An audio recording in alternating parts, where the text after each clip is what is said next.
여성운동가이자 고 김대중 전 대통령의 동반자였던 고 이희호 여사의 장례 예배가 고인이 출석했던 서울 창천감리교회에서 열렸습니다. 예배에는 유족들을 비롯해 기독교계와 사회 각계 인사들이 참석해 고인의 삶을 돌아보고 영원한 안식을 기도했습니다. 우리 사회의 혐오 표현이 널리 퍼지고 있는 가운데 개신교인들은 혐오 표현에 대해서 어떻게 생각하고 있는지 설문조사를 실시했습니다. 개신교인 대다수는 혐오 표현을 자제하도록 사회적으로 권유해야 한다고 응답했습니다. 대구의 한 개척교회 목회자 사택에서 불이 나 아내와 자녀 2명이 크게 다치는 사고가 발생했습니다. 안타까운 소식을 접한 지역 교계를 중심으로 기도와 후원의 손길이 이어지고 있습니다. CCM 가수 동방현주가 신곡을 선보였습니다. 세월호 참사로 먼저 떠나보낸 동생을 그리워하는 유가 쪽의 자작곡도 발표됐습니다. 문화현장 오늘은 그리움과 기다림이 담긴 2곡을 소개합니다. 여러분 안녕하십니까? CBS 뉴스입니다. 여성운동가이자 고 김대중 전 대통령의 동반자였던 고 이희호 여사의 장례 예배가 오늘 고인이 출석하던 서울 창천 감리교회에서 열렸습니다. 교계를 비롯한 사회 각계각층 인사들이 참석해서 이희호 여사의 삶과 정신을 돌아보며 고인의 마지막 길을 배웅했습니다. 오요셉 기자입니다. 평생을 여성운동과 우리 사회 민주화와 평화통일을 위해 헌신한 고 이희호 여사. 환하게 웃는 영정사진과 함께 운구행렬이 예배당 안으로 향합니다. 이희호 여사의 장례 예배는 엄숙한 분위기 속에서 고인이 생전에 신앙생활을 했던 창천 감리교회에서 거행됐습니다. 예배엔 유족들을 비롯해 한국기독교교회협의회 이용정 총무와 장상세계교회협의회 공동의장, 이낙연 국무총리 등 기독교계와 사회 각계 인사들이 참석해 고인의 영원한 안식을 기도했습니다. 참석자들은 이희호 여사의 육성이 담긴 생전 영상을 보며 고인의 삶을 추억했습니다. 추도사를 전한 장상세계교회협의회 공동의장은 이희호 여사의 파란만장했던 삶을 회고하며 신앙이야말로 이희호 여사의 가장 큰 버팀목이었다고 말했습니다. 지성과 사랑, 역사의식과 비전을 지닌 이 시대의 여성운동가, 사회운동가이시며 인권운동, 민주주의를 위한 역군으로서 시대의 정신을 온몸으로 살아내신 분이십니다. 신앙이 그분의 유일무이한 재산이었고 기도가 그분의 유일무이한 무기였습니다. 고인의 신앙적 동지였던 창천 감리교회 박춘화 원로 목사는 이희호 여사가 평생을 선한 싸움을 위해 살아왔다며 고인의 삶을 사도 바울의 삶과 같았다고 회고했습니다. 이희호 장로님께서는 많은 불의와 싸우셨고 민주화의 투쟁에 앞장서셔서 참으로 선한 싸움을 잘 싸우셨습니다. 천국의 면류관을 받으시고 영원토록 하늘의 복을 누리시기를 간절히 기원합니다. 이낙연 국무총리는 이희호 여사의 생애를 기억하며 죽는 날까지 민족의 평화통일을 위해 기도한 고인의 유언을 실천해 나가야 한다고 강조했습니다. 여사님은 유언에서도 하늘나라에 가서 우리 국민을 위해 민족의 평화통일을 위해 기도하겠다고 말씀하셨습니다. 고난을 피하지 않고 정면으로 마주하신 여사님의 생애를 기억하며 우리 스스로를 채찍질해야 합니다. 예배 뒤에는 시민 2천여 명이 모인 가운데 서울 동작구 국립현충원에서 추모식이 열렸습니다. 추모식이 끝난 뒤 이희호 여사는 고 김대중 전 대통령 묘역에 안장됐습니다.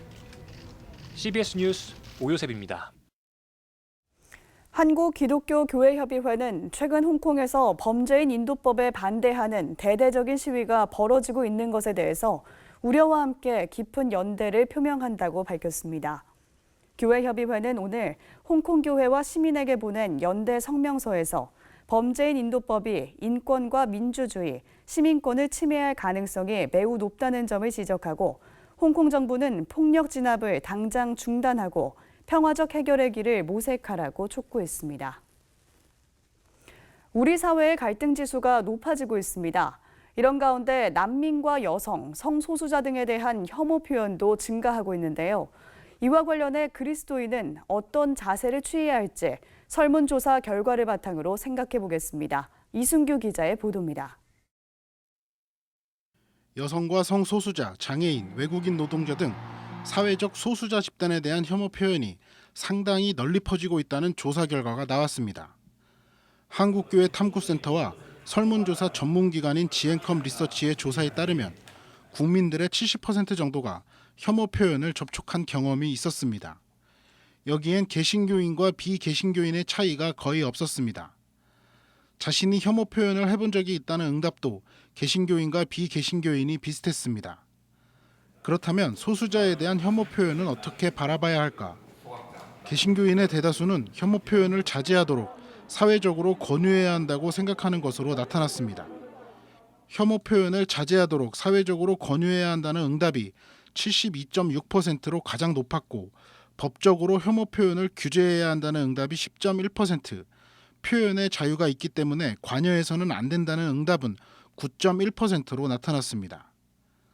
또 혐오 표현에 대한 인식, 즉 감수성도 높게 나타났다는 특징이 있습니다. 여성에 대한 비판은 성경이 남녀의 차이를 가르치기 때문에 혐오 표현이 아니라는 데 동의한다는 응답은 10명 중 2명에 불과한 반면 8명은 혐오 표현이라고 인식하고 있었습니다. 또 친북, 종북에 대한 비판은 북한이 종교의 자유를 인정하지 않기 때문에 혐오 표현이 아니다라고 생각하는 응답은 24.3%였지만 75.7%는 혐오 표현에 해당한다고 봤습니다.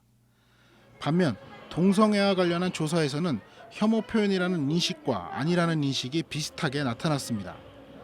하나님의 창조 섭리와 어긋나기 때문에 동성애를 비판하는 것은 혐오 표현이 아니다라는 응답이 45.4%, 혐오 표현이라는 응답은 이보다 10% 정도 높은 54.6%로 조사됐습니다.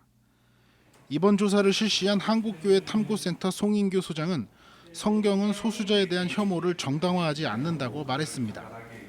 기독교 진리는 결코 혐오를 함의하지 않는다, 정당하지 않는다 이런 결론을 낼 수 있고 오히려 그리스도인들은 이 혐오의 현상으로 말미암은 폐해, 해악을 경감하는 일에 앞장서야 될 것입니다. 한편 이번 설문조사는 한국교회 탐구센터가 설문조사 기관인 지앤컴 리서치에 의뢰해 만 15세부터 69세까지 국민 1,200명을 대상으로 패널을 이용한 온라인 조사 방법으로 진행됐으며 국민 패널은 95% 신뢰 수준에 플러스 마이너스 2.83%포인트, 개신교인 패널은 95% 신뢰 수준에 플러스 마이너스 5.23%포인트입니다. CBS 뉴스 이순규입니다.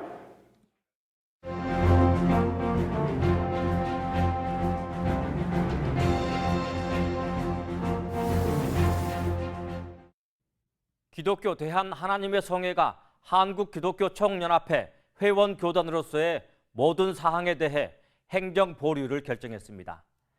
행정보류는 회비 납부 등의 활동을 중단하는 것입니다. 기하성은 행정보류의 이유로 지금의 한기총과 기하성의 정체성이 맞지 않기 때문이라고 밝혔습니다. 기하성과 함께 한기총 소속의 대형 교단인 기독교 한국침례회도 최근 회비를 납부하지 않는 등 한기총 활동을 사실상 중단한 것으로 알려졌습니다. 한기총에는 군소교단만 남게 됐습니다. 한기총이 모 일간지에 낸 지지 성명의 명단에 실린 교단들은 한기총의 일방적인 성명이라며 해명을 요구하고 있습니다. 일부 교단에서는 한기총이 교단 명칭을 무단 도용했다고 주장하고 있습니다. 교단들이 이처럼 한기총과 거리를 두려는 것은 전광훈 목사의 막말 파문 때문입니다. 한기총 소속이나 소속됐던 교단은 전반적으로 보수적입니다.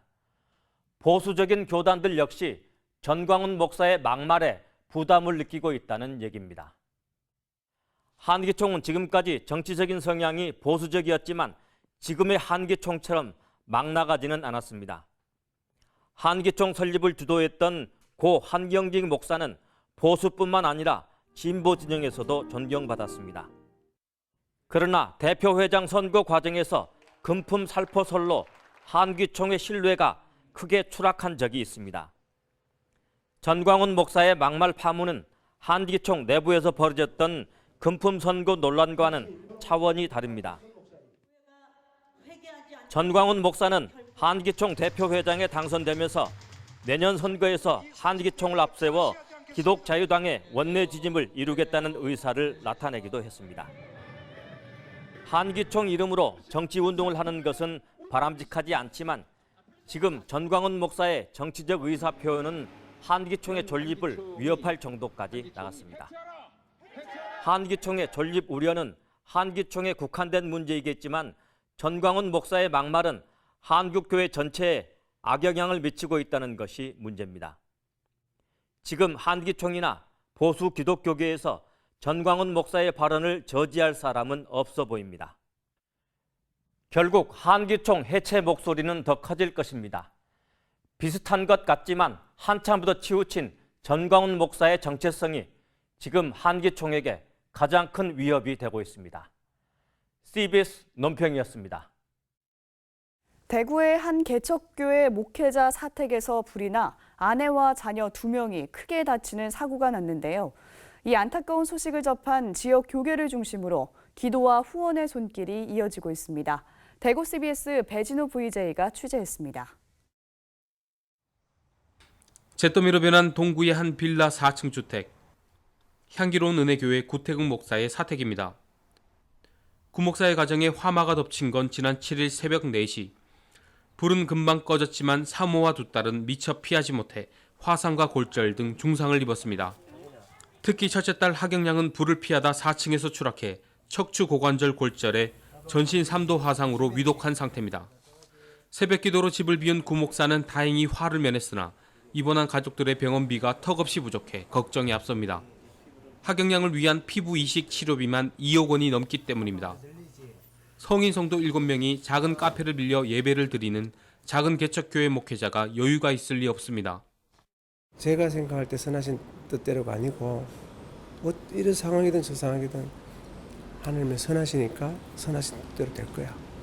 그러면 문제 없어. 이러한 사연이 대구 CBS 방송과 SNS를 통해 알려지면서 대구 기독교 청년합회와 합동교단 총회장 이승희 목사 등 기관과 개인들이 후원의 손길을 내밀고 있습니다. 이동 중에 고3 친구가 80% 하드다고 해서 되게 안타까워가지고요. 힘내세요라는 이름으로 보내드렸어요. 지금도 기도하고 있고요. 빨리 완쾌했으면 좋겠습니다.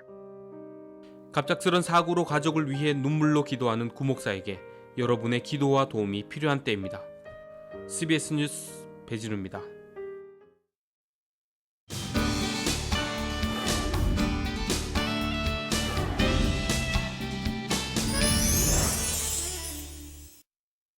사명이란 곡으로 잘 알려진 CCM 가수 동방현주가 신곡을 발표했습니다.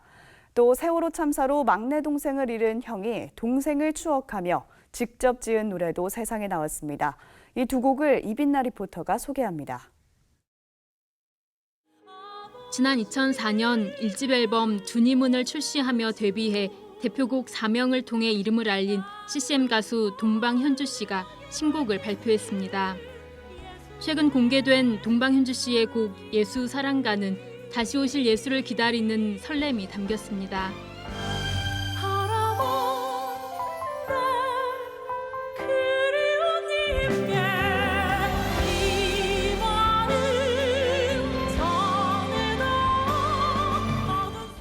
이번 곡에는 삶을 소풍과 같이 받아들이는 그녀의 신앙 고백이 녹아 있습니다.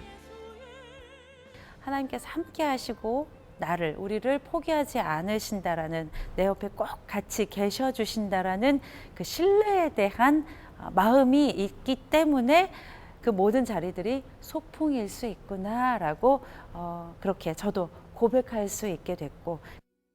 곡 예수 사랑가는 동방현주 씨와 작사가 김남숙 씨가 공동으로 노래 가사를 적었고 작곡가 레마 씨가 한국적 정서를 담아 음을 붙였습니다. 동방현주 씨는 앞으로도 4곡의 CCM 곡을 더 발표하고 클래식 음반도 출시할 예정입니다. 지난 2014년 4월 16일 세월호 참사로 막내 동생 권오천 군을 잃은 권오현 씨. 사고 이후 직장을 그만두고 폭식증과 자살 기도 등으로 힘든 시간을 보내온 그가 상처를 딛고 일어나 희망을 노래하기로 용기 냈습니다. 권호연 씨는 최근 동생을 추억하고 기다리는 마음을 담은 곡 매의 순간을 직접 작사, 작곡, 노래해 발표했습니다.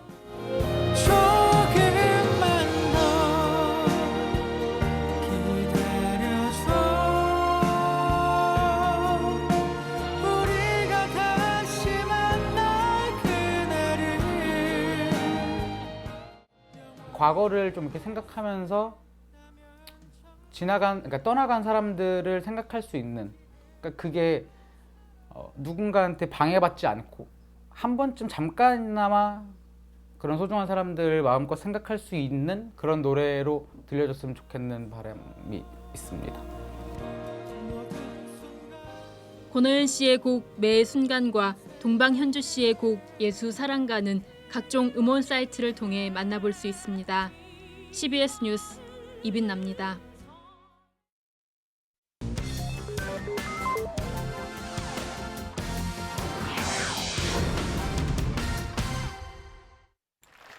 이어서 간추린 지역교계 소식입니다.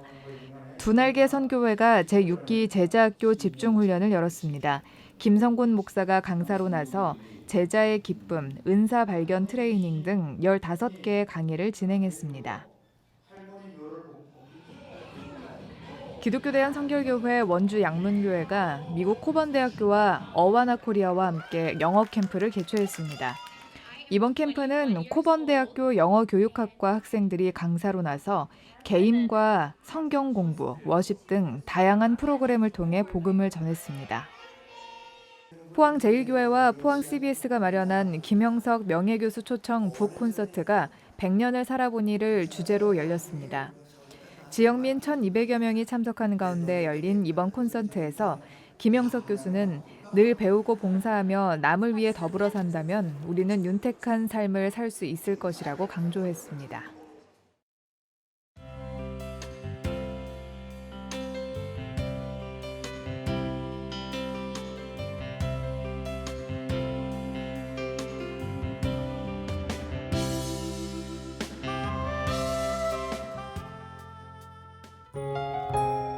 날씨입니다. 내일은 전국에 가끔 구름이 많겠습니다. 내일 아침 최저기온은 14도에서 19도, 낮 최고기온은 21도에서 29도로 예상됩니다. 이상으로 뉴스를 마칩니다. 시청해주신 여러분 고맙습니다.